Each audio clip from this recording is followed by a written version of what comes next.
Boa noite a você do Brasil e de tantas partes do mundo. Muito feliz estamos aqui aguardando. E agora que você já chegou aí, a gente chegou aqui, a gente se encontrando, realmente a nossa alegria se completa. Obrigado. Começa agora, nesse instante, o nosso Além da Notícia diretamente de Brasília. O tema que vamos tratar hoje aqui em nosso programa é daqueles temas que prende a nossa atenção, é daqueles temas que envolvem-nos a todos. E ele é também do interesse de todos nós. Não importa a sua faixa etária, nem a sua classe social, não importa a sua cor, nem religião.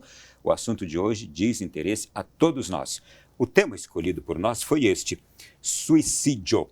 O que se sabe? E para falar sobre esse tema, a gente também trouxe e vai trazer aqui a este programa convidados muito especiais. Por exemplo, já está aqui conosco na mesa, já quero cumprimentá-lo. Boa noite. Secretário Nacional de Direitos da Criança e do Adolescente do Ministério da Família, Mulher e Direitos Humanos, Maurício Cunha. É um prazer mais uma vez recebê-lo aqui no programa.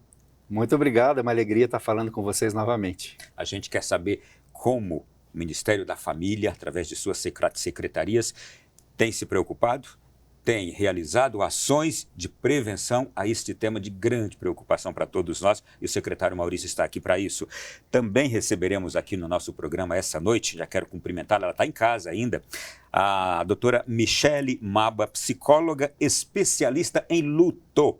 Eu pouco tinha ouvido falar sobre essa especialidade, mas existe e vai ser um prazer recebê-la aqui.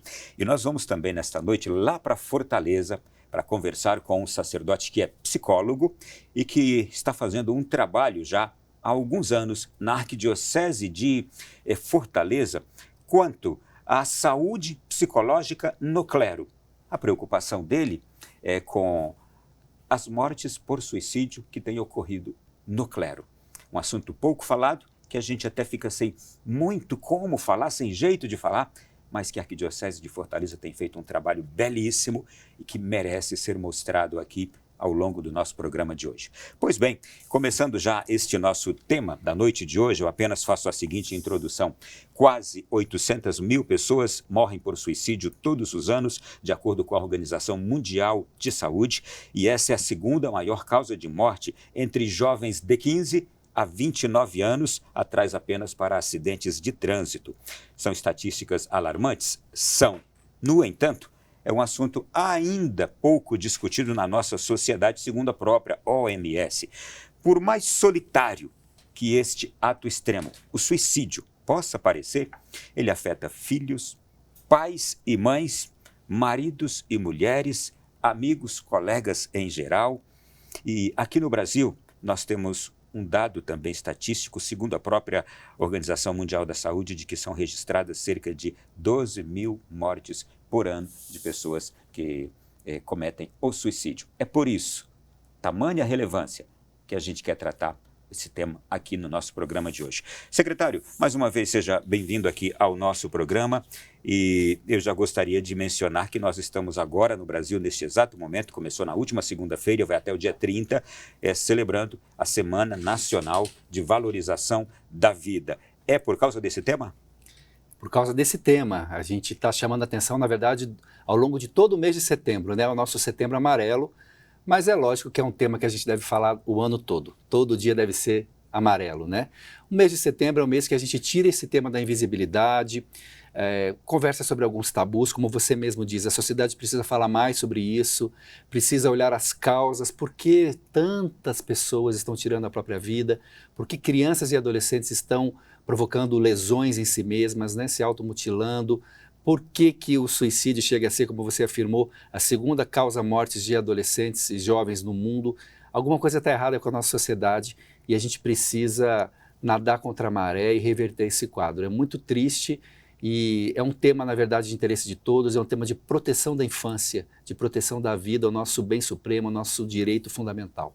Bom, então eu quero convidar o secretário e você que está de casa agora para acompanhar uma reportagem que a nossa equipe fez sobre esse tema.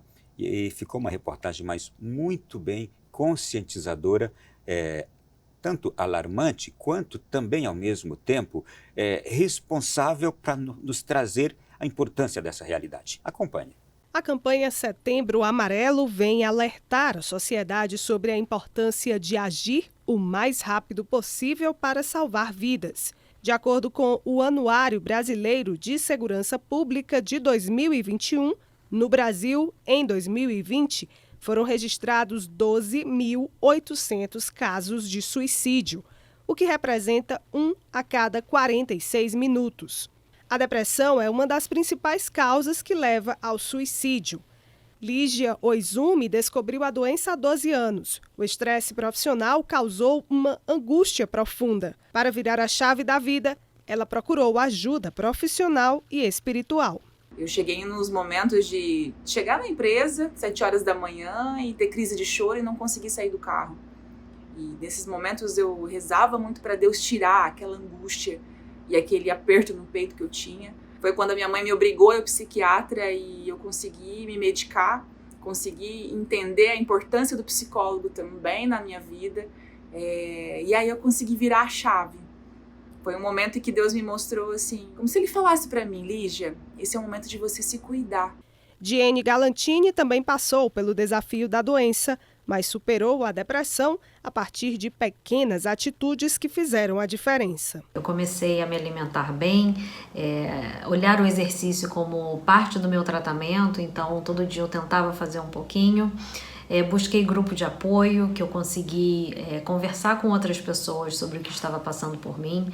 Eu acho que o transtorno mental é uma doença muito solitária, a gente fica muito entretido nos nossos pensamentos e esquece às vezes que a gente pode pedir ajuda. O Sistema Único de Saúde, o SUS, disponibiliza atendimento para pessoas em sofrimento psíquico por meio dos serviços da Rede de Atenção Psicossocial. Com a pandemia, os atendimentos também passaram a acontecer de modo telepresencial. Através do aplicativo Conect SUS é possível buscar um estabelecimento com atendimento de saúde mental mais próximo do paciente. O Centro de Valorização da Vida, CVV, também atua na causa do apoio emocional e prevenção ao suicídio. O centro atende 24 horas de forma gratuita em total sigilo por telefone através do número 188 e no chat disponibilizado no site oficial do CVV. Secretário Maurício, é missão do Ministério da Família no Brasil, junto ao Ministério da Saúde, cuidar dessa situação? Com certeza. As ações mais diretamente relacionadas à saúde psíquica, obviamente, são de competência do Ministério da Saúde, mas as ações de proteção da família, especialmente dos grupos vulneráveis e da criança e do adolescente, são conosco. Então, nós trabalhamos muito em parceria com o Ministério da Saúde. Vale lembrar que nós somos os defensores da vida, né? Então, estamos lá numa luta, por exemplo, pela valorização da vida, contra o aborto, trabalhando na redução da letalidade infanto-juvenil no nosso país, todas as formas de violência, e vamos deixar as nossas crianças e adolescentes morrerem de suicídio? Não é possível, né? Lembrar que a vida é o nosso bem supremo, é o primeiro direito fundamental, inclusive lá no próprio Estatuto da Criança e do Adolescente, quando fala no artigo 4º que criança e adolescente são prioridade absoluta, e conclama, que todos, família, comunidade, sociedade e poder público, trabalhem pela proteção desses direitos, e o primeiro direito é o direito à vida, né? Então, certamente, nós vamos sempre defender a vida, porque queremos que esse é o valor supremo, sempre fortalecendo vínculos familiares. Temos uma Secretaria Nacional da Família no nosso Ministério pela primeira vez na história, trabalhando de forma intersetorial com todas as outras, né? E é o que a gente quer que a infância e a adolescência floresçam para uma plenitude de vida. Vamos falar de vida e não falar tanto de morte. Há uma ligação, e eu vejo que especialmente o trabalho da Secretaria da Criança e do Adolescente, ela uniu as duas coisas, o suicídio e também a automutilação. Quais são as ações nesta linha que a sua Secretaria tem desenvolvido? Sim, porque é importante, a gente separar que existe... você tem para cada caso de suicídio, que você bem falou, que a situação é gravíssima, 12.800 casos no Brasil, segunda maior causa mortes de adolescentes e jovens. Para cada suicídio tem 20, estima-se, ideações suicidas, ou seja, 20 pessoas num profundo sofrimento psíquico que às vezes não vão chegar ao suicídio consumado. Mas também tem um outro tipo de violência. Isto é, para cada uma que conseguiu, 20 tentaram, é isso? Ou estão querendo tentar, estão maquinando a forma como que vai ser a sua própria morte, Mas tem esse outro tipo de violência que tem crescido muito e nos preocupa demais, que é a lesão autoprovocada, a automutilação. Nós temos registros de milhares e milhares, né, de adolescentes e jovens que estão se automutilando para aliviar sua dor psíquica das mais diversas formas. Não necessariamente, lógico, uma automutilação vai levar a uma ideação suicida, mas é uma forma de violência autoprovocada que revela um profundo sofrimento psíquico. Então, o mês de setembro, o Setembro Amarelo, ele não é apenas de enfrentamento ou de prevenção, né, ao suicídio, ele também é de prevenção à automutilação. E isso é tão sério que hoje no Brasil a lesão autoprovocada por crianças e adolescentes é de notificação compulsória, ou seja, é obrigatório que, sendo identificado isso por um profissional de educação ou um profissional de saúde, é até importante que o nosso público e os que nos assistem saibam disso, que eles notifiquem o caso, inclusive para o Conselho Tutelar. Essa é uma novidade recente, né, do decreto presidencial. Para que isso? O Conselho Tutelar, que são os zeladores lá nos territórios, né, dos direitos da criança e do adolescente, aqueles que protegem para que os direitos se efetivem, eles vão poder, sendo notificados, acionar a chamada rede de proteção local. Então, aquela criança, o que está acontecendo na casa dessa criança, que tipo de serviço público ela precisa para sair dessa condição, vai procurar um serviço, o conselho vai auxiliar a acionar um serviço de saúde, né, o psicólogo, o psiquiatra, enfim, vai acionar essa rede de cuidado para que a criança e o adolescente superem essa condição.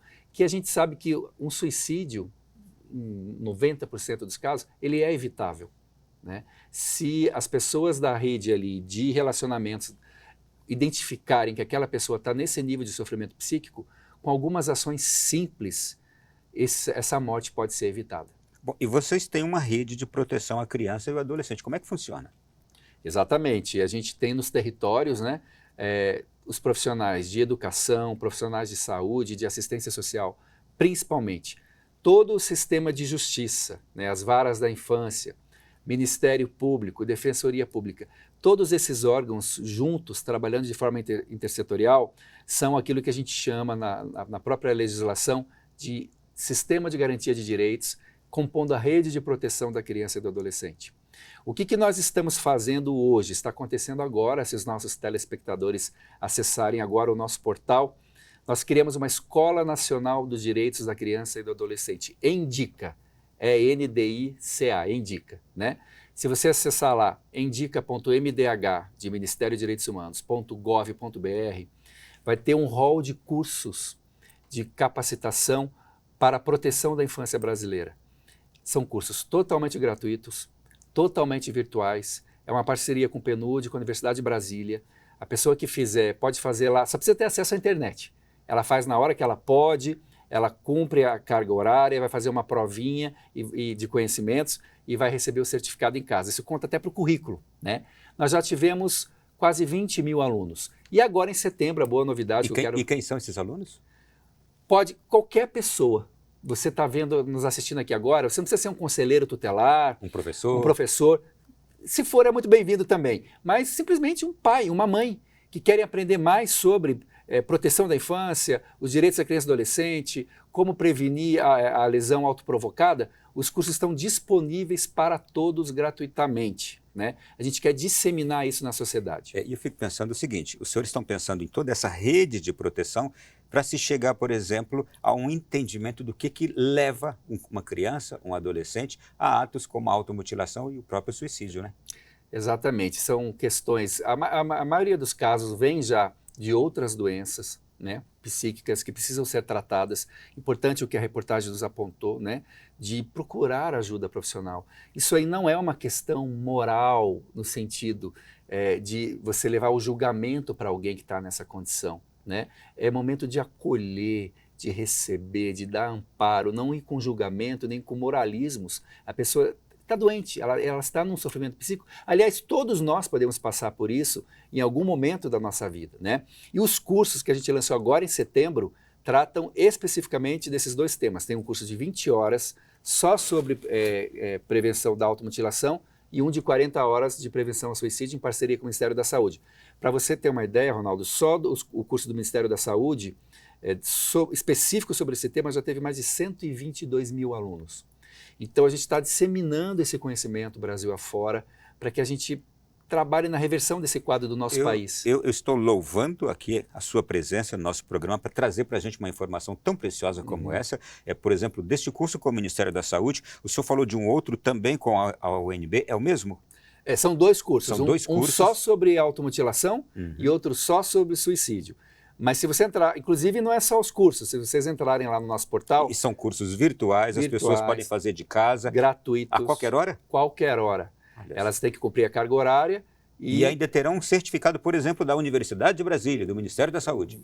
Do nosso Ministério de Direitos Humanos, que conta até para currículo, porque faz parte da formação. Se você é um educador, se você é um profissional que trabalha com criança e adolescente, conta até para o seu currículo. Então, e enfatizando, poucas horas. 20 horas, um de 20 horas, outro de 40. Geralmente são cursos de 30, 40 horas. E nós temos vários outros cursos na mesma plataforma. Vou me inscrever, eu sair daqui. Depois eu vou aplicar a provinha para ver se aprendeu direitinho a lição. A gente tem curso, por exemplo, sobre o papel do conselheiro tutelar, sobre combate à violência e à exploração sexual, que é outro tema também muito importante. Então, a gente está, com tudo isso, a gente está disseminando esse conhecimento. Ninguém mais no Brasil, a não ser quem realmente não tem acesso à internet, né? Porque até do celular você pode assistir. Mais uma vez, aproveitando já aqui, o momento está caloroso assim. Como encontrar esses cursos? Endica.mdh.gov.br. N.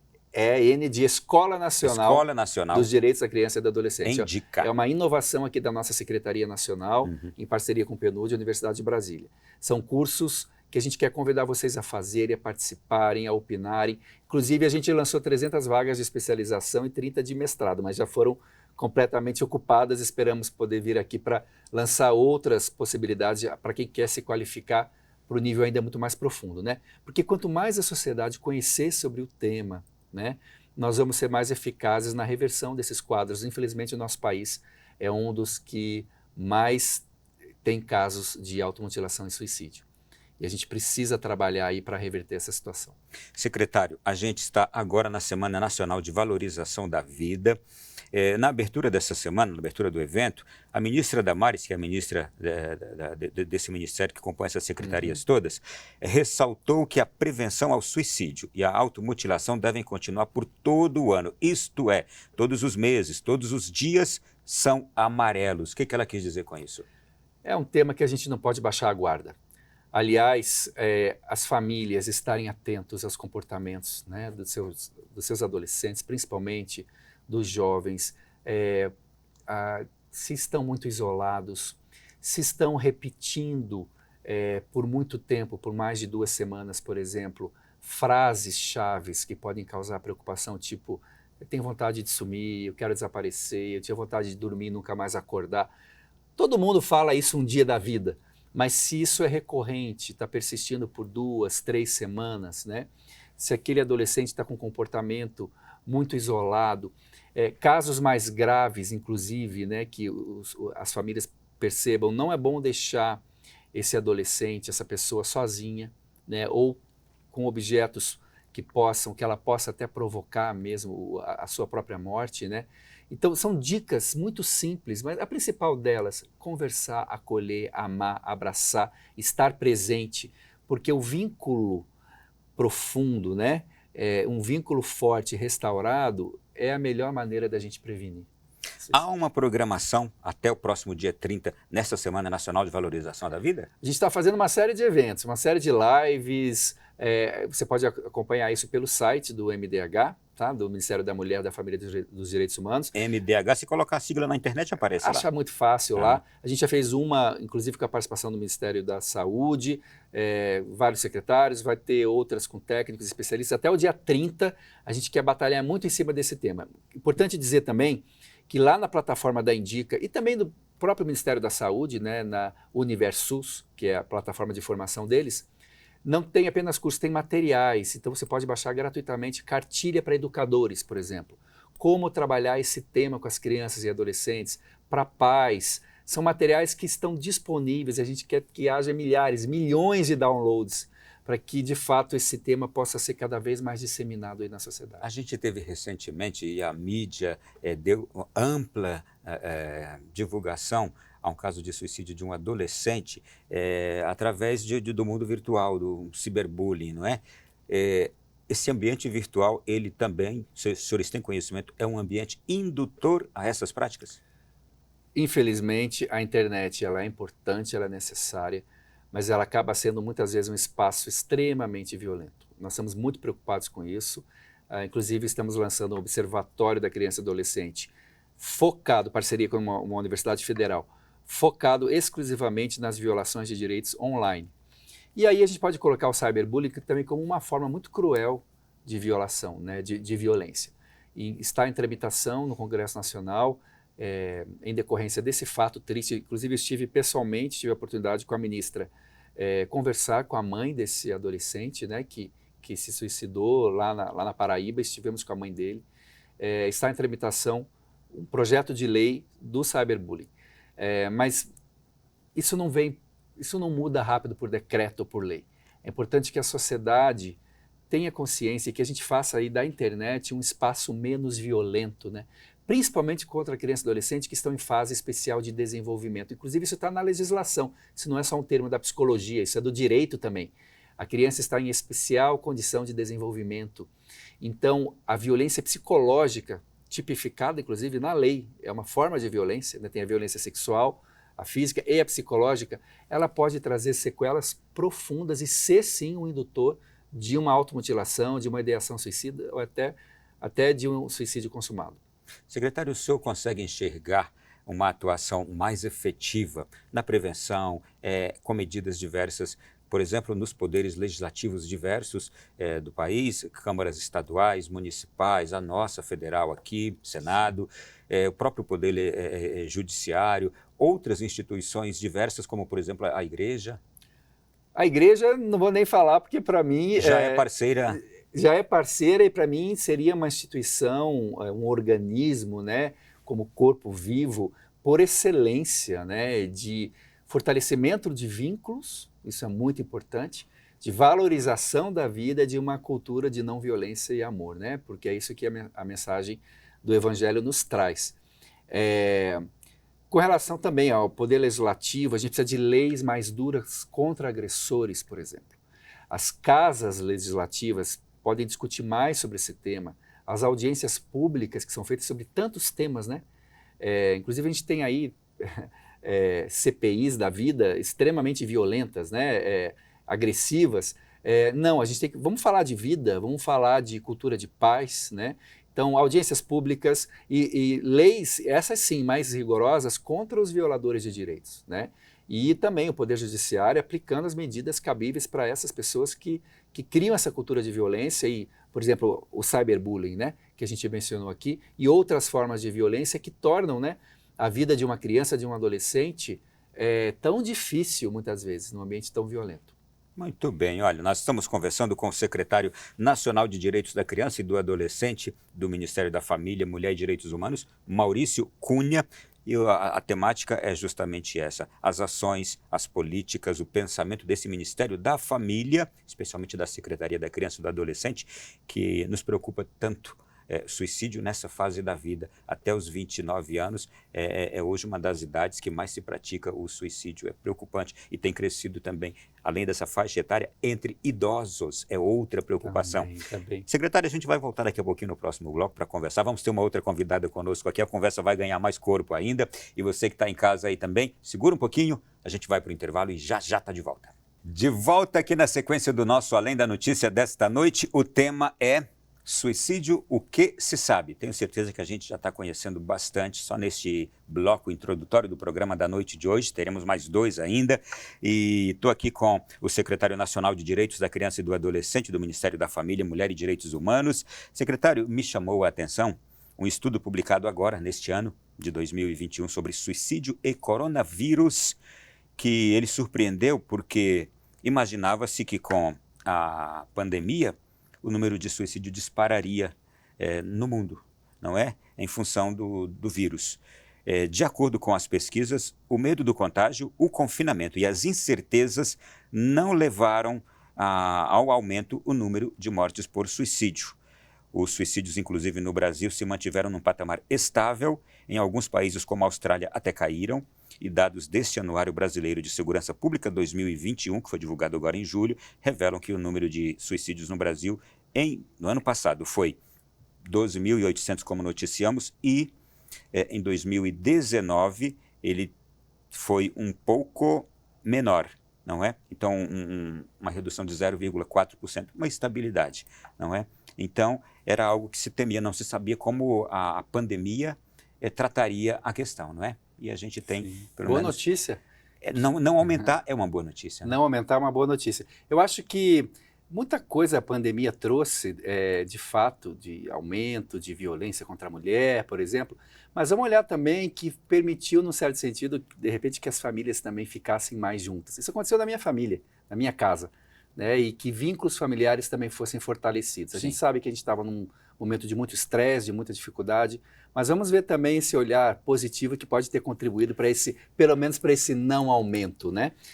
Outras coisas que diziam também que a pandemia traria, como o aumento, por exemplo, da exploração do trabalho infantil pela condição de pobreza, enfim, né? Uhum. Até o momento a gente não identificou esse aumento.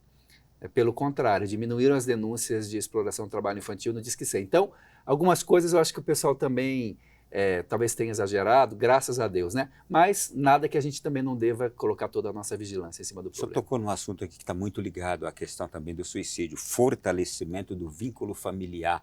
É um fator preventivo este, não é? Pois, mas falar em fator preventivo, nós vamos chamar agora para a conversa uma convidada aqui em nosso programa. Eu tenho o prazer de receber Michele Maba, psicóloga clínica, especialista em luto. São 16 anos de profissão com formação em terapia cognitivo-comportamental e mindfulness. Que palavra difícil essa, que quer dizer atenção plena. Boa noite, Michele, doutora Michele, é um prazer recebê-la, obrigado. Boa noite, Ronaldo. Boa noite a todos que nos ouvem. Muito obrigado por nos atender. E eu já vou deixar lá à vontade também. A senhora, imagina, a senhora estava já acompanhando a nossa conversa aqui nesse início. Fique à vontade também para uma introdução sobre esse tema, que é muito ligado também ao seu trabalho, não é? É sim. A gente tem nos consultórios um aumento muito significativo da ansiedade e da depressão, acometendo pessoas que antes nunca tinham experimentado esse tipo de transtorno, ou sintoma, ao menos. A gente tem uma ideia de pelo menos 64% do aumento de pessoas com sintomas ansiosos. Isso não significa que a gente teve mais diagnósticos de ansiedade, mas as pessoas pelo menos experimentaram pequenas crises, medo do porvir, dificuldades em se colocar no aqui e agora e lidar com o momento presente, e muito medo de um futuro. Isso deixou muita gente adoecida no último ano e meio, né, Ronaldo? Sim. Doutora, a senhora é especialista em luto e eu gostaria de saber se existe diferença, por exemplo, entre lutos de causas diferentes, de uma morte natural, de uma enfermidade, de uma tragédia e de um suicídio. O luto é um processo, sabe, Ronaldo? E ele vai acontecer diante de qualquer tipo de perda. A gente vai viver o luto diante de uma aposentadoria, porque é o luto de uma carreira. A gente vai viver o luto da perda de um animalzinho de estimação, assim como a gente vai viver de forma muito mais intensa, grave, o luto diante da perda de um ente querido.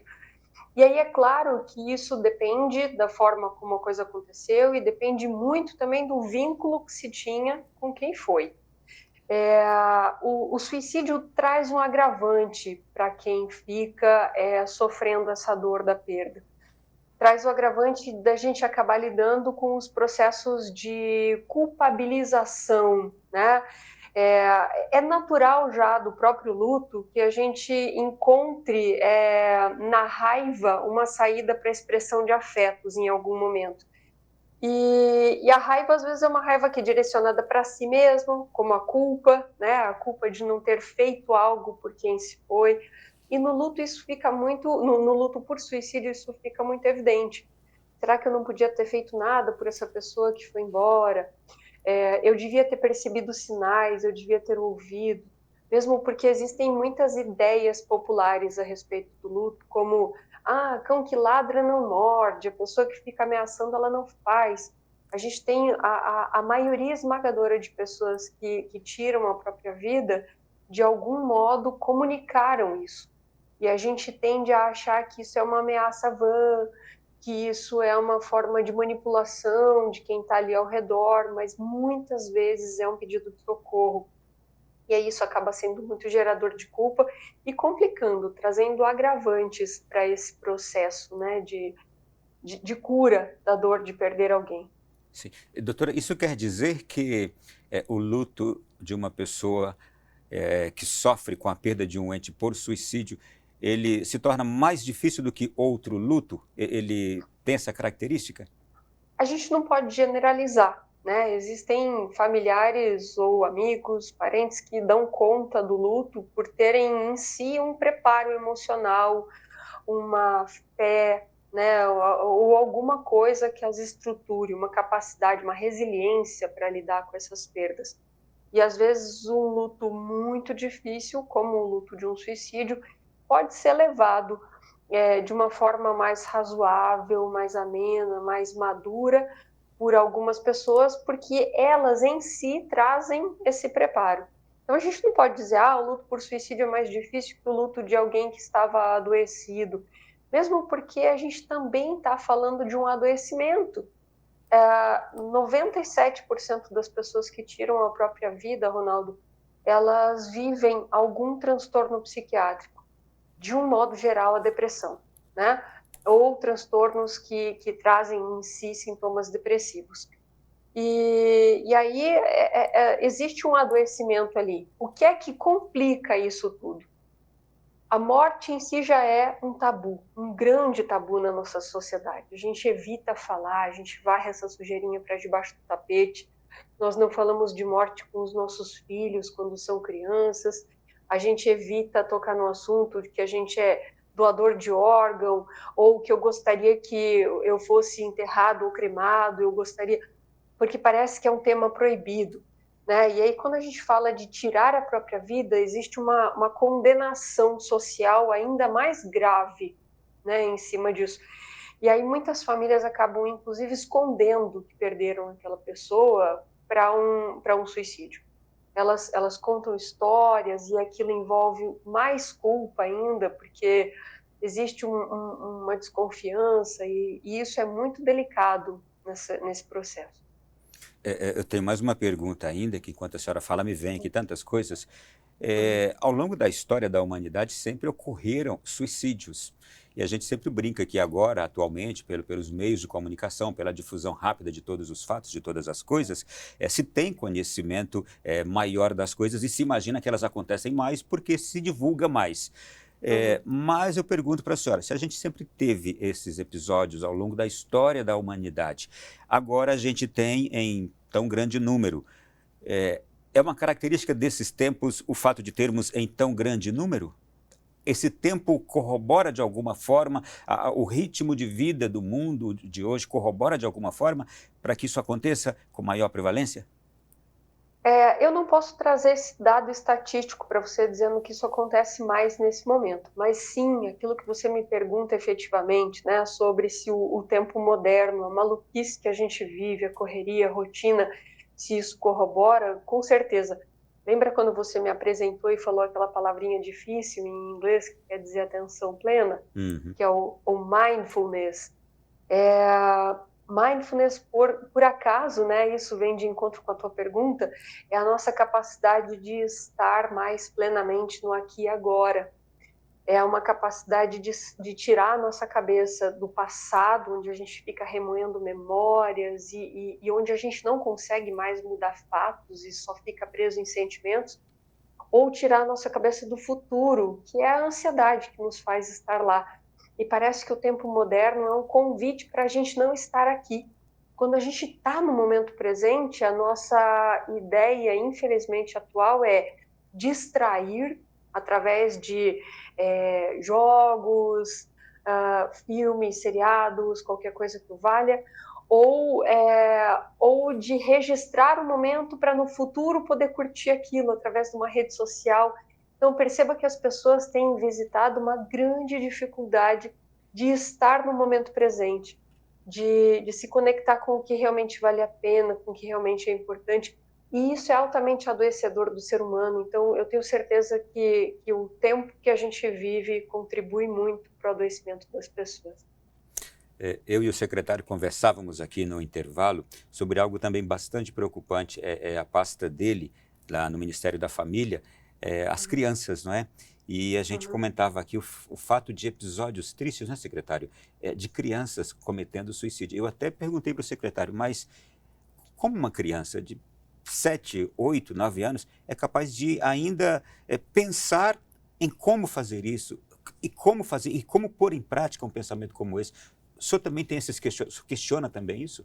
A gente fica questionando e fica estarrecido, né? Porque, de fato, quando a gente foi olhar, se debruçar sobre as estatísticas, né? Me deparei lá com, não chega a ser centenas nem milhares, mas com algumas dezenas de registros de casos de crianças que se suicidaram nos últimos anos, de 5 a 9 anos. Crianças de 5 a 9 anos de idade. Então, a gente pode imaginar, né, o nível de sofrimento psíquico de uma criança que está ali para ser protegida, amada, cuidada, que tem que florescer, né? E nos deixa realmente estarrecidos. Mas é um fato registrado no SINAM, né, que é o sistema que faz as notificações compulsórias do SUS. Michele, o consultório, a prática de vocês ali, consegue encontrar razões, causas justificativas para isso acontecer nesta primeira infância? É o adoecimento. Como no universo do adulto, na verdade, essa criança com certeza tem um adoecimento, tem uma falta de estrutura, né? Nesse caso, eu não posso afirmar isso porque existem famílias que estão nos ouvindo e que provavelmente, né, ouviram falar ou perderam alguém, e a gente não pode afirmar que em todos os casos existisse uma desestrutura familiar.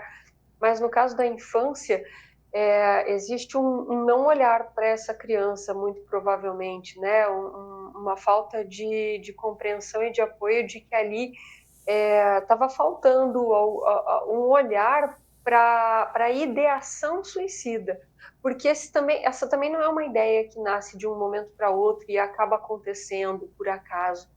O ato de tirar a própria vida, ele é construído por uma única razão: eu gostaria de acabar com a dor que existe em mim e não com a minha vida.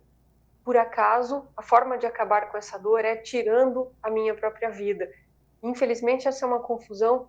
A gente até usa uma metáfora, e eu respeitosamente me refiro a essa metáfora, que é como usar uma bala de canhão para matar uma formiguinha. A dor não é uma formiguinha, mas ela é uma formiguinha perto de uma vida inteira de possibilidades. E o indivíduo que está tão adoecido a ponto de fazer o que a gente chama de entrada nessa ideação suicida, entende essa dor de um jeito muito maior, como algo sem saída. Essa criança, ela expressa isso de uma forma muito diferente do adulto. Ela não vai ter a depressão clássica de ficar na cama, de não conseguir se alimentar, tomar banho, ter uma vida laboral produtiva, mas ela vai expressar isso através de muita angústia, de muita irritabilidade, de muito choro, né, de muitos pedidos de socorro que provavelmente estão sendo negligenciados nessa primeira infância ou num segundo momento.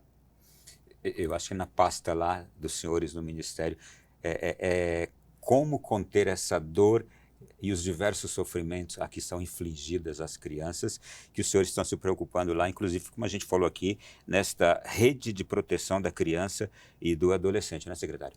Sim, a gente tem vários materiais, cartilhas, orientação para o sistema de garantia de direitos, para as famílias sobre os sinais identificadores, né?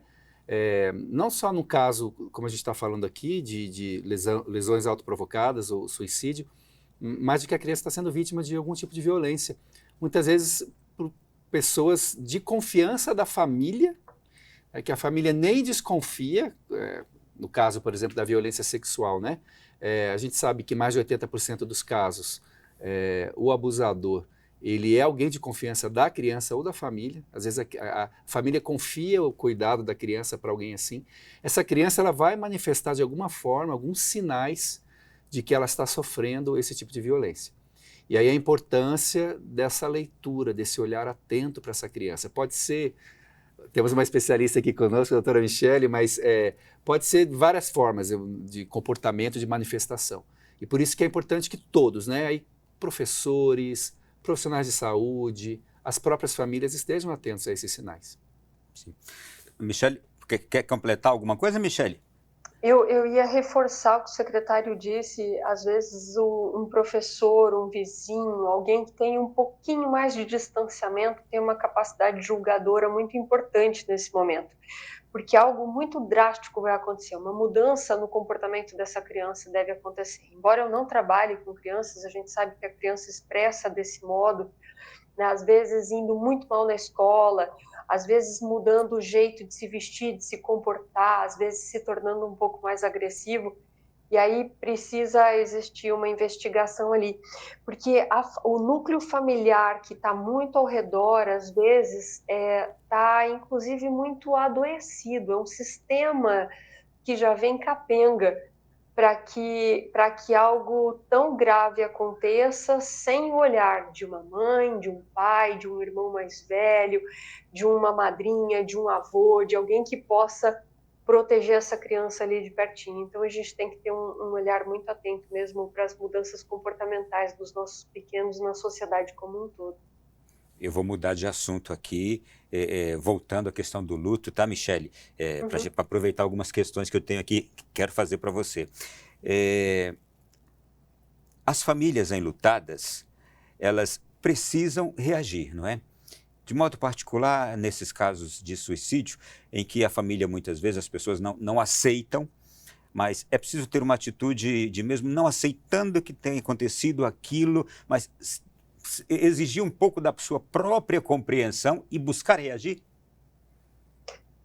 É complexo, porque o luto, ele não é exatamente feito de fases como a gente às vezes imagina, né? Aquela coisa tão estanque. Então, eu vivo a fase da negação, depois eu vivo a fase da raiva, que eu citei há pouco, depois eu vou para a barganha. É uma mistura de sentimentos, né? Onde a gente pode visitar algumas dessas fases, não necessariamente na ordem que a literatura cita, onde o grande fim disso tudo é a aceitação. Aceitação é uma palavra até bastante discutível. Eu trabalho com enlutados há muitos anos e já ouvi de muita gente assim, não me venha com a palavra aceitação, porque eu nunca vou aceitar que isso tenha me acontecido. Mas são pessoas que a semântica da palavra aceitação dói ao coração delas, mas no fundo já estão lidando melhor com algo que é a ideia de que a vida apresenta para a gente coisas que a gente não gostaria que estivessem acontecendo, né? E a verdade, Ronaldo, é que a nossa vida é cheia disso. A pandemia foi um belíssimo exemplo, né? Para colocar esse belíssimo entre aspas, foi um ótimo exemplo de como a gente teve que lidar com algo que era indesejado, inesperado, que nos atingiu como um tsunami a todos, no mundo inteiro, né? E que fez com que a gente mudasse o nosso jeito de ser e tal. E olha só, hoje estamos aqui fazendo uma entrevista online, provavelmente você teria procurado convidados aí mais próximos de você, que estivessem né, ao seu lado, no estúdio. Hoje a gente aprendeu tanta coisa e se reinventou e foi dando conta. O luto, muito devagarinho, né? É um processo às vezes mais rápido, mas muitas vezes que leva pelo menos ali 1 ou 2 anos para que a pessoa consiga convencer a si própria de que a vida dela é possível, apesar do fato ocorrido, né? E de que ela vai voltar a visitar a felicidade, bem-estar, alguma qualidade de vida, apesar daquilo ter acontecido na vida dela e ficar como uma cicatriz. Em algum momento já não é mais uma ferida aberta, mas é uma cicatriz. Vai existir uma lembrança de algo muito triste que aconteceu e que a gente vai, para algumas pessoas, né, a palavra é um pouco mais difícil, para outras mais tranquila, mas que a gente vai aceitando que aquilo seja uma página do livro da nossa história. Tem um outro tema que eu já até toquei nele aqui, de raspão com o secretário, e vou voltar com a senhora agora, pela experiência de consultório também. como manter a saúde mental para que a gente não entre, por exemplo, numa espiral que nos leve, por exemplo, para um caminho de uma ideação, de um questionamento da validade da minha vida. Quero saber o seguinte, como manter a saúde mental e se a fé, a prática religiosa, se ela ajuda? Não tenha dúvida. Para algumas pessoas é um pilar essencial. Eu digo para algumas pessoas porque, óbvio, que a gente vai ter gente que vai dizer que não agrada, que não consegue, que não teve uma base suficiente para isso, e respeito é essencial em qualquer instância. Agora, para a maioria das pessoas, a fé religiosa, a espiritualidade, o estudo nesse sentido é um pilar importantíssimo, sim. Temos como outros pilares importantes para a manutenção da nossa saúde mental a prática de atividade física, a sociabilização saudável com pessoas que nos fazem bem, a prática de coisas que gerem higiene mental, né? Então eu trabalho o dia inteiro, é muito cansativo. O que é que eu faço para descompressão disso tudo? E a autoobservação, né, Ronaldo, de que a gente, de repente, pode estar achando a vida toda muito em tons de cinza, que está tudo muito sem graça, que eu não vejo motivo em levantar amanhã cedo e trabalhar. A ideação é justamente essa construção, é como a gente diz que é como se fosse uma escadinha que possui muitos degraus, né? E o primeiro degrau é: a minha vida não tem graça. Um segundo degrau é: se a morte chegasse até mim, até que não seria uma coisa tão terrível assim. Ou eu não me importo se algo me acontecer, um adoecimento ou a própria finitude. Puxa, será que eu poderia provocar essa finitude em mim? Então existe uma construção aí que é muito perigosa. E depois o planejamento em si, claro, né? Outros degraus ali importantes também e mais pesados, mas que a gente sabe que estão acontecendo, porque eles vão se tornando cada vez mais claros. E acredite, essas pessoas acabam de algum modo anunciando isso. A gente vê isso inclusive em redes sociais hoje em dia, as pessoas fazendo confissões de não estarem bem, né?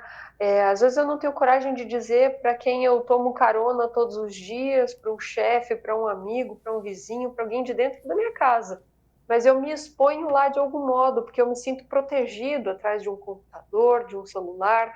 Então a gente tem indícios, né, de que a vida vai ficando cinza demais e de que a gente precisa de ajuda, e a maioria das pessoas acaba expondo. E aí é bem importante, porque vem um outro dado que é interessante: respeitar muito esse tipo de pedido, né? Pode parecer às vezes um tanto chantagioso, né? Eu acho que a minha vida não tem graça, se tal coisa não me acontecer, E eu a vou gente tratar dar como alguém fim em tudo. carente, não é? Alguém extremamente carente. Que está, de alguma forma, só chamando atenção, como se diz, né? O que pode ser até que esteja acontecendo, mas por que a gente não vai dar importância para esse pedido? Se essa pessoa tá de algum jeito, às vezes com alguma chantagem, às vezes com alguma arrogância, às vezes com muita tristeza ou com muita amargura, até espinhando quem está por perto, mas todas essas são defesas, né? Para dizer que eu não estou bem, que eu não estou legal. Então, a autoobservação, a observação das pessoas que a gente tem ao nosso redor, que a gente ama, que a gente conhece, são, sim, formas de lidar com isso. E o que é mais bonito e que vem acontecendo nos últimos anos, que eu lindamente observo, né, acontecer aqui na minha profissão, estamos falando mais sobre o tema. As pessoas me chamavam para falar sobre luto, mas o suicídio em si não era falado.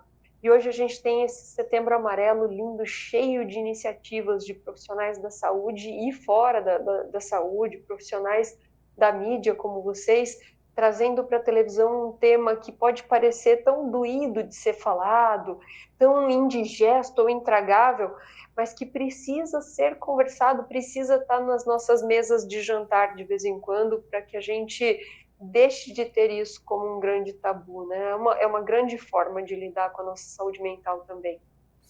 E eu quero te agradecer enormemente por aceitar o nosso convite, por estar conosco aqui neste programa da noite de hoje. Foi um prazer mais uma vez agora vê-la, porque eu sempre te escuto na rádio, a gente conversa de vez em quando no rádio algumas tardes do ano, não é? Obrigado, Michele.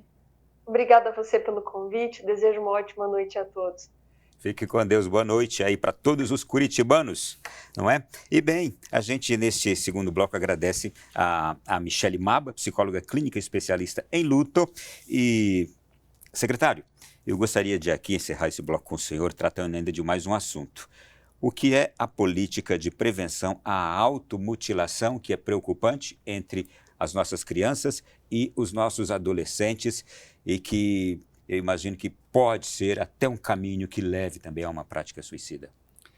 A Política Nacional de Prevenção da Automutilação do Suicídio é a lei Vovó Rose, né, em homenagem à nossa querida Rose, que é uma vovó que, infelizmente, perdeu a sua netinha, né, para o suicídio, e que é uma grande ativista em torno desse tema. E ela estabelece, depois isso foi regulamentado pelo decreto presidencial que regulamenta a política, ela estabelece uma série de prioridades, de diretrizes do governo federal, envolvendo vários ministérios, saúde, educação, direitos humanos, metas específicas para cada ministério, e cria um comitê gestor da política, que tem uma série de ações. Por exemplo, só no meu ministério lá de direitos humanos, a gente tem perto de 10 ações concretas desse tipo de enfrentamento. Imagina o Ministério da Saúde, Ministério da Educação, Justiça e Segurança Pública. Então, uma grande articulação do governo atual preocupado em fazer o enfrentamento dessa situação. A gente tem nesse instante, eu diria, milhares de municípios brasileiros nos acompanhando e pessoas que ou são autoridades locais ou conhecem autoridades locais como vereadores, prefeitos, secretários, etc. Essas coisas todas estão chegando nesses municípios, porque senão nós vamos pedir agora a esse povo que leve lá para a Câmara dos Vereadores, leve lá para a Prefeitura, não é? Perfeito. A iniciativa do governo federal pode ser replicada a nível de estados e municípios. Os municípios podem ter os seus comitês municipais com psicólogos, com pessoal da área da educação, pessoal da área da saúde, discutindo de forma intersetorial esse tema, fazendo campanhas de mobilização, sensibilização, educação, orientando a rede de saúde, por exemplo, a questão dos sinais identificadores, como a gente falou aqui. Então, isso aí tem que ser uma ação integrada. Um setor só não dá conta desse problema, não. Muito bem. Bom, para concluir, até dia 30, continua acontecendo a Semana Nacional de Valorização da Vida, do Ministério da Família, Mulher e Direitos Humanos, e até lá as pessoas podem acompanhar as ações, as proposições que vêm sendo feitas online, né? Online, várias ações, várias iniciativas, lives, eventos, cursos, cartilhas. Vamos falar sobre esse tema, vamos fazer esse enfrentamento. Entrar no site do MDH. Ministério dos Direitos Humanos. Secretário, foi um prazer recebê-lo aqui. Muito obrigado também por se deslocar essa hora da noite em Brasília, nos atender assim tão carinhosamente e leve nosso abraço a toda a equipe do Ministério. Foi um prazer, muito obrigado. Obrigado, a nós que agradecemos. E você que está em casa, segura aí, porque daqui a pouquinho, no próximo bloco, nós vamos conversar com um sacerdote diretamente do Ceará, falando sobre esse tema. Ele é psicólogo e ele vai falar de um outro aspecto desse tema importantíssimo que tenho certeza que você vai gostar. E outra coisa, ele é muito alegre, viu? Já já a gente volta.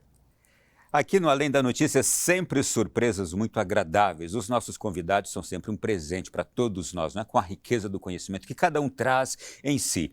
A noite de hoje a gente está falando sobre esse tema difícil, todavia necessário, e eu diria até um tema desafiador e que se torna para nós uma grande oportunidade de amarmos mais as pessoas com quem a gente convive, que estão próximas a nós. Pois bem, o tema do suicídio, o que se sabe, vai agora conversar com um sacerdote cearense da Arquidiocese de Fortaleza. Ele é psicólogo, psicólogo, assessor eclesiástico da Arquidiocese de Fortaleza, completou 15 anos de sacerdócio recentemente e atualmente é pároco de São Francisco das Chagas, lá no Gereissati 2, em Pacatuba. Muito bem. Padre Fernando Antônio, seja bem-vindo, boa noite, é um prazer recebê-lo aqui agora na televisão. Meu Deus do céu, olha, eu já mandei avisar todo o povo que eu ia aparecer na televisão, meu Deus. Estou aqui, chega a Maria. Muito alegre aqui, muito feliz por estar aqui, Ronaldo. Muito obrigado pela presença. Também quero cumprimentar também o secretário Maurício Cunha, dizer para ele que já estou inscrito lá. Ele ficou aqui no estúdio só para ouvi-lo, viu? Ele está aqui agora, ficou aqui só para ouvi-lo. Olha, já me matriculei. E também cumprimentar a colega, a doutora Michele. Muito obrigado também pela fala, pela boa participação. E a você, Ronaldo, e a todos da Canção Nova, nosso muito obrigado. O padre, eu tive a imensa felicidade de conhecê-lo na semana passada através do programa Tarde Especial da Rede Canção Nova de Rádio, que sempre vai ao ar às 16 horas para o Brasil todo. E ali eu fiquei imensamente surpreso. Um sacerdote psicólogo e que trabalha com essa questão eu diria, da conscientização, mas da saúde psicológica no clero. E o que me chamou a atenção? No Instagram da Arquidiocese de Fortaleza, é um post que dizia o seguinte: o Setembro Amarelo, na Arquidiocese de Fortaleza, propõe uma reflexão sobre o suicídio entre o clero. Quando eu ouvi isso, eu falei, meu Deus, eu jamais tinha escutado qualquer lugar, ambiente na igreja tocar nesse assunto. Eu queria primeiro parabenizar a Arquidiocese de Fortaleza e também ao senhor pela coragem de tocar neste tema, que a gente fica até muitas vezes sem jeito de falar.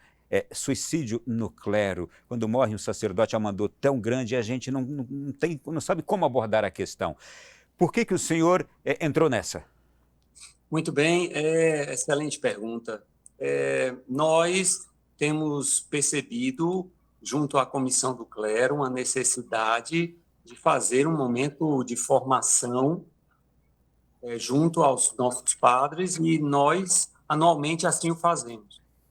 Nos últimos 3 anos, nós temos nos dado conta de um tema que vem sido muito relevante e, nesse tempo de pandemia, tem sido notadamente desafiador e mais explícito: o sofrimento psíquico dos presbíteros.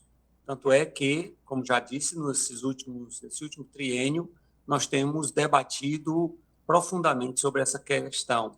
Existem determinados fatores, né? Por exemplo, a própria síndrome de burnout, onde nós somos aqueles que nos consumimos, né? Que o ministério, com suas atribuições inúmeras, uma carga de trabalho excessiva, uma cobrança igualmente volumosa e sem possibilidade de muito descanso, sem possibilidade de muito lazer, sem conexões e com poucas conexões ou pouca rede de apoio.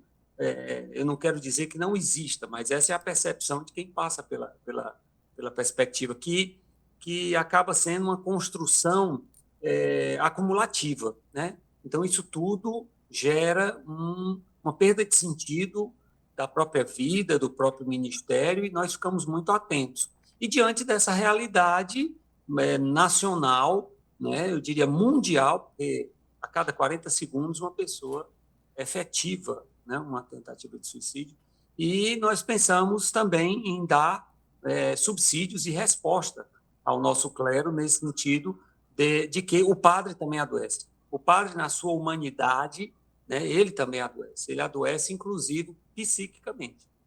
Bom, aqui eu tenho números de que entre 2017 e 2018, 17 sacerdotes tiraram a vida. Neste ano de 2021, até agora a gente contabiliza 3 sacerdotes. Desejamos que esse número não aumente mais, fique por aqui. Mas o que é que causa isto na vida de um sacerdote? Porque quem está na igreja imagina que um padre nunca cometeria um ato desses. O que acontece? Em geral, o suicídio ele é permeado de muitas perguntas, principalmente por preconceitos e até mesmo uma grande estranheza. Porque se nós olharmos, por exemplo, se nós vemos, por exemplo, a questão da depressão e da ansiedade, que levam, inclusive, à ideação suicida e às outras fases, nós podemos dar essa estranheza. Por quê? Porque dizemos assim, e padre fica triste? Que nada, não tem... Isso aí é falta de Deus, é falta de reza. A pessoa comete suicídio, é falta de reza, é falta de Deus, isso que se escuta. E quando é com o padre? Né? Então, o que é que aconteceu? Aconteceu todo um processo de esvaziamento de sentido da vida desta pessoa humana e, principalmente, desta pessoa humana que carrega consigo, como diz o apóstolo Paulo, um tesouro em vaso de barro. Então, muitas vezes, nós nos encontramos com situações que vão muito além das nossas próprias capacidades humanas e, muitas vezes, nós não nos damos conta que, embora a perspectiva religiosa ela ajude muito, é uma rede de suporte fantástica, essa perspectiva da igreja, da formação e fortalecimento de laços familiares, se nós não buscarmos uma fraternidade sacerdotal, buscarmos uma espiritualidade, um momento de lazer, eu digo isso por mim, de trabalho, e também, assim, se não tivermos uma rede de suporte ao ponto de podermos compartilhar, que eu me lembro de um livro do Amatuso, de acordo pela fala, se nós não pudermos, fala, já vi que não é meu problema, né? Mas, assim, essa perspectiva, ela vai se agravar muito. Então, o padre, ele se vê isolado, muito cobrado, exigido de maneira... Ave Maria, o padre tem que estar disponível sempre. E uma cobrança sobre as mais variadas áreas. Tem que ser o administrador, tem que ser o pastoral, de repente tem que saber entender de arquitetura para fazer uma reforma, tem que ser empreendedor, tem que captar recursos, administrar. Então, isso tudo, né, é aliado a uma carga de exigência e de frustração, né, porque... Claro, tem muitas pessoas que ajudam, mas também nós somos muito cercados de cobrança, de frustração, e isso tudo acaba acarretando um esvaziamento de sentido de vida, inclusive da vocação, ao ponto de não saber mais lidar com a dor, porque a ideação, o suicida, né? Ele não quer se matar, ele quer arrancar uma dor que ele não dá conta. Então, pelo que o senhor falou aí, são o quê? Algumas causas: estresse, cobrança excessiva, solidão. As pessoas não entendem que o padre é humano?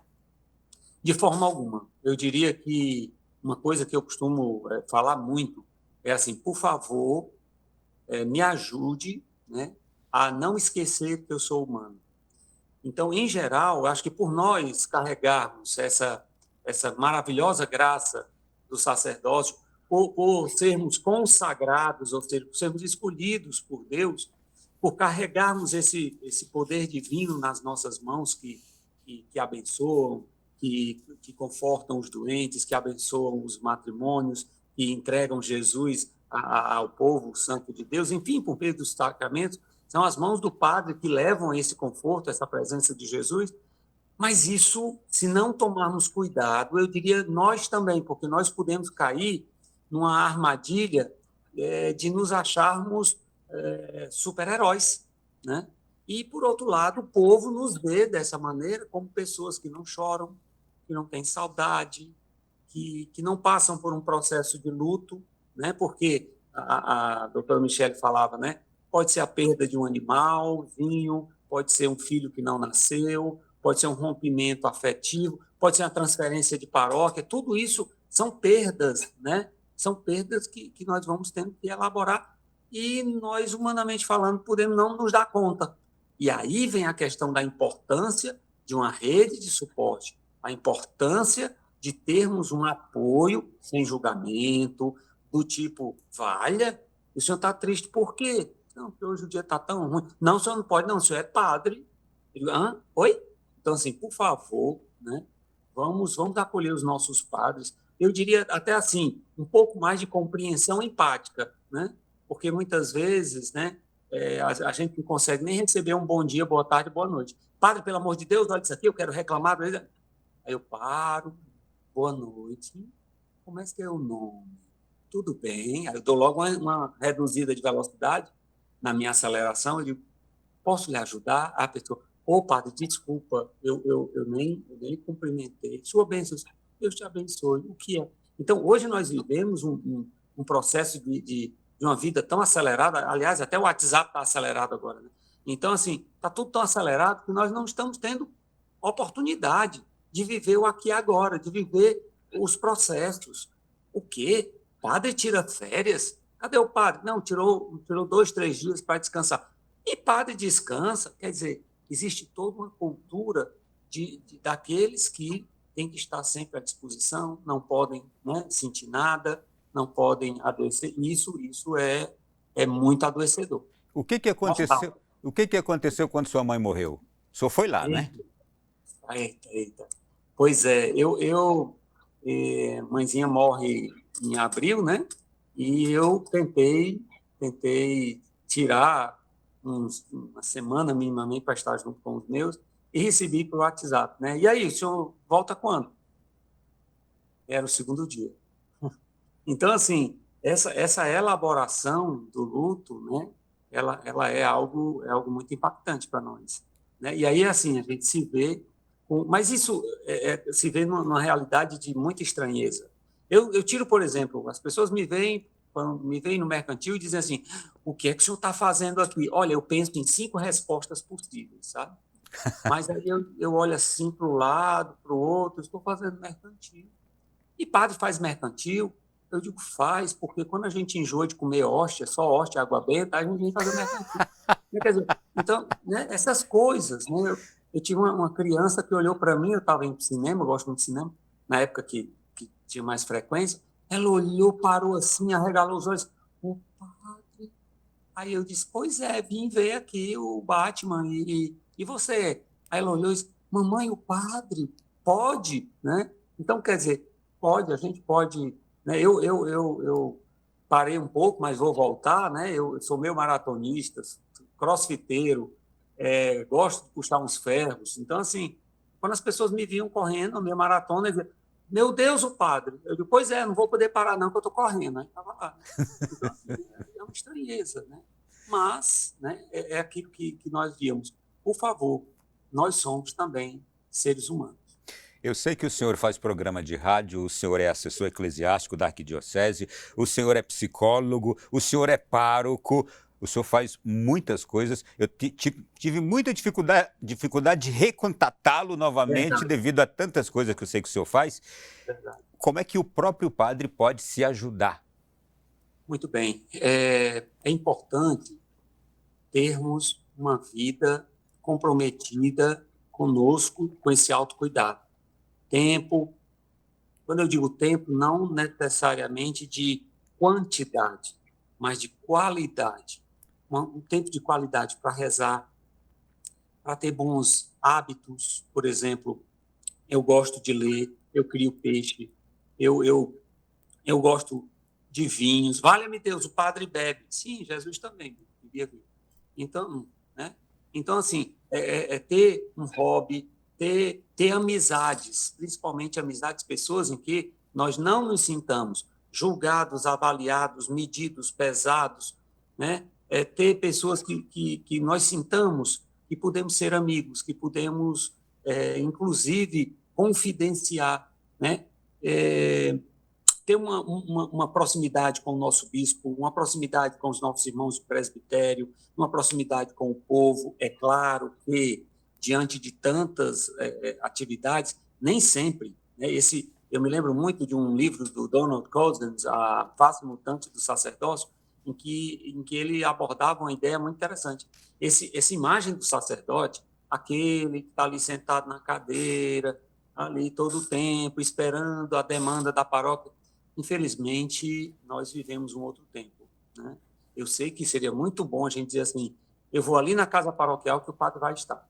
Que bom que a gente tem colegas assim, mas muitos de nós também estamos a serviço de tantas outras demandas. Uma coisa que eu levo muito em consideração o meu lema de sacerdócio, eu sou bom pastor, dou a vida pelas minhas ovelhas, mas eu levo muito em consideração a prática de Jesus, que ele disse uma vez, eu tenho também outras ovelhas que não são desse redil, a elas eu também devo ir. Então, se nós bem pensarmos, lidar com tudo isso é lidar com uma agenda mínima, é saber também dizer não, né? Porque vem muitas demandas e as pessoas esperam sempre um sim. É também saber dizer não, é ser assertivo, é dizer aquele não que eu dou para você é um sim que eu estou dando para mim, ou para descansar, tem vezes que eu digo assim, olha, eu não vou poder ir hoje. Meu Deus, o quê? Eu vou dormir. Eu acordei, acho que foi quarta-feira dessa semana, nós estamos em festa de padroeiro, acabei de assistir aula da especialização que estou fazendo, e agora, né, muito alegre, estou aqui participando, Mas a quarta-feira eu acordei, acho que foi quarta, sem saber onde eu estava, quem eu era e que dia da semana era. Então, quando isso acontece, eu digo, eu tenho que cuidar dos meus processos, principalmente os processos de descanso, de lazer, de relação, é ter relações saudáveis. Eu estou aqui, eu até li para o senhor no rádio, não é? É trecho de um artigo de um psicólogo chamado William Pereira, autor do livro Sofrimento Psíquico dos Presbíteros, em que ele diz assim: espera-se que o padre seja no mínimo modelo de virtude e santidade. Qualquer deslize, por menor que seja, vira alvo de crítica e julgamento. Por medo, culpa ou vergonha, muitos preferem se matar a pedir ajuda. É isso, padre, que acontece? É sim, porque, por exemplo, eu sou padre diocesano e uma das coisas que eu tive que levar em consideração é a distinção entre solidão e solitude. A solitude é aquele momento em que eu me sinto bem sozinho, em que eu sou a melhor companhia para mim, né? Onde eu me sinto, onde eu restauro as minhas energias, onde eu tenho tempo para que no silêncio eu possa reelaborar, ressignificar, ou seja, fazer as pazes com a solidão, fazer as pazes com os conteúdos, porque solidão, ela é, na verdade, não é a ausência de pessoas, é a ausência de conteúdos, é a ausência de relação, é a ausência de contato. É claro que no final de semana, de 5 missas, 6 missas, eu entro em contato com muita gente, mas eu tenho que saber que na segunda volta da chave, quando eu fecho aqui, eu vou olhar ali para o aquário, eu vou olhar um livro, eu tenho que saber que eu tenho que ser a melhor companhia para mim mesmo, eu tenho que gostar de mim, né? Então, se eu não faço esse processo, se eu começo a me diluir nas atividades e não consigo nem sequer diferenciar quem sou eu, ou o que é meu e o que é do outro, eu começo a me diluir de uma maneira que eu perco a minha referência fundamental, eu perco a minha unidade mais profunda, eu me perco, né? Então, assim, é por isso que é tão importante a gente ter uma agenda positiva, uma promoção de saúde mental, física, né? Ter bons hábitos, ter um compromisso consigo. Eu imagino que agora nós temos um público essencialmente católico, não é? São paroquianos, e essas pessoas agora acho que vai ser muito oportuno dizer uma coisa para elas. Como é que as pessoas podem ajudar o sacerdote a manter a sua saúde física, a sua saúde psicológica? Quando eu cheguei aqui no J2, os Doreissati 2, que eu chamo assim, né? J2, isso é chique, né? E aí, quando eu cheguei aqui no J2, eu disse assim, uma das coisas que eu disse assim, olha, eu vim aqui viver o Evangelho. Olhando um pouquinho o Evangelho de Marcos, que eu sou apaixonado por ele, pelo Evangelho de Marcos, aí eu disse, olha, eu estou aqui no meio de vocês como aquele que serve. E me ajude a ser padre. Né? Então, ou seja, né, os leigos, eles são imprescindíveis, colaboradores imprescindíveis. Então, eu acho que assim, é ter uma relação humana. Né? Relação humana, eu também falei isso no dia que eu cheguei aqui. A uns eu vou agradar, a outros eu vou desagradar, outros eu vou ser assim, ai meu Deus, que bom que o senhor é um presente. Para outro eu vou ser um destroço. Então, ou seja, é perceber, é ter uma relação de contato saudável, maduro. Ou então, quando acontecerem as infantilidades, essa criança interior florar, a gente poder também lidar bem, acolher bem. Em resumo, ter uma relação humana, uma relação possível, não ideal, do tipo sincera, verdadeira, fraterna, não. Vai ter momentos que a gente vai querer arrancar a cabeça, vai ter momentos que a gente vai querer que caia um raio na cabeça, mas assim, a gente também uma relação que envolve sentimentos. Como é que você está se sentindo? Olha, eu estou sentindo assim, eu estou zangado da vida com você, olha isso, a gente poder ter essa abertura, né? E a gente poder se sentir naquele princípio da autocompaixão, né? Nós somos apenas seres humanos, tentando viver nesse planeta Terra, voltando para a casa de Deus, se Ele quiser e Ele quer. Para concluir, eu vou pedir ao senhor o seguinte, a gente tem 2 minutinhos aqui, que o senhor faça uma síntese para a gente desse assunto que a gente abordou aqui hoje, suicídio, e eu pediria naquelas 3 fases que o senhor identificou que uma pessoa percorre até o suicídio. Temos só 2 minutinhos. Beleza, vamos lá. Suicídio, ele é um comportamento que vai se construindo. Ele é uma dor que precisa ser tirada e não é tirada. É um grito solitário de alguém que tentou, deu pistas. Existem etapas. A primeira é a ideação. Um dia eu pensei em me matar, mas isso de maneira muito recorrente, não de uma vez por outra. Depois eu começo a planejar. Como é que seria? Eu começo a pesquisar meios, formas, lugares. Depois é a própria tentativa, onde eu vou executar o plano. E se tiver êxito, já é a quarta parte, é o suicídio em si. Eu diria uma coisa, eu não sei qual é o tamanho da sua dor. Na verdade, a dor, ela nos acompanha. Nós vivemos uma sociedade que tem dificuldade de lidar com a dor. Nós optamos por anestesiar as dores, alienar as dores.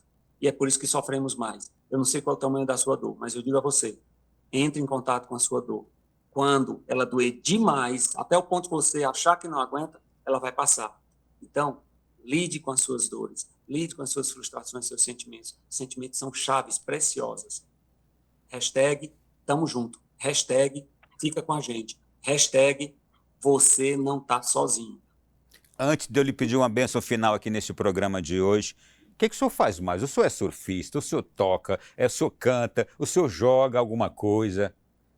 Olha, eu sou apaixonado por corrida, sou meio maratonista, apaixonado pelo crossfit, puxo ferro na academia, eu gosto de cantar, gosto de vinhos e eu gosto de conversar, gosto de atender as pessoas, de conversar com as pessoas. Olha, eu gosto de fazer de tudo um pouco, sou muito apaixonado por vários projetos, gosto de escrever, enfim, eu acho que eu gosto muito da vida. Eu tive Covid com 75% dos pulmões, quando eu completei 50 anos, e eu olhei assim para Deus e disse, meu Deus, me dá uma segunda chance, eu prometo que eu vou aprontar todo, quer dizer, que eu vou aproveitar bem. Uma última coisa aqui, 30 segundos. Esse trabalho com os sacerdotes, com o clero, de saúde psicológica, de cuidar da saúde psicológica, tem dado resultado aí em Fortaleza? Tem dado, sim. Nós estamos, é claro, engatinhando em voltar a se encontrar, mas nós gostamos muito de se encontrar, de comer um baião de dois, de comer um caranguejo, um peixe, de falar da vida alheia, quer dizer, de compartilhar, né, a experiência da convivência. Então, dá sim. Eu acho que está dando bons resultados. Padre Fernando Antônio, por favor, vamos terminar o programa. Deixe uma bênção para nós agora, para as pessoas de casa. Falamos de um tema tão duro, mas eu acho que ele pode ser tratado também com muita serenidade, não é? Com certeza, e principalmente é um tema que aponta para a vida, né? Uma vez, numa missa de corpo presente, estava uma zoada medonha, o pessoal disse assim, você não está vendo aí, tinha até gente contando piada, você não está vendo não? Mande o povo se calar. Eu digo, não, isso aqui é a vida que insiste. Então a vida ela sempre será muito insistente, teimosamente persistente. Guardemos a teimosa esperança que continua a palpitar no nosso coração. E que o Senhor nosso Deus, pela intercessão de São Padre Pio e de todos os santos e santas de Deus, de São Francisco e do santo da sua devoção, Nossa Senhora de São José, abençoe-vos, Deus Todo-Poderoso, Pai, Filho e Espírito Santo. Amém. Foi um prazer mais uma vez ouvi-lo e vê-lo. Muito obrigado, até a próxima. Adorei. Abraço a todos os cearenses. Amém, irmão. Quando vier aqui, pode chamar. Perfeito. Tá aí, gente. O nosso programa de hoje vai ficando por aqui. Agradeço aos convidados todos que estiveram conosco nesse programa e agradeço a você que ouviu também. Amanhã você vai pegar esse programa no Canção Nova Play e vai mandar para um mundo de gente. Por favor, faça isso. A partir da tarde de amanhã, ele estará disponível no Canção Nova Play. Fique com Deus. Boa noite. Até a quinta que vem, aqui no Além da Notícia.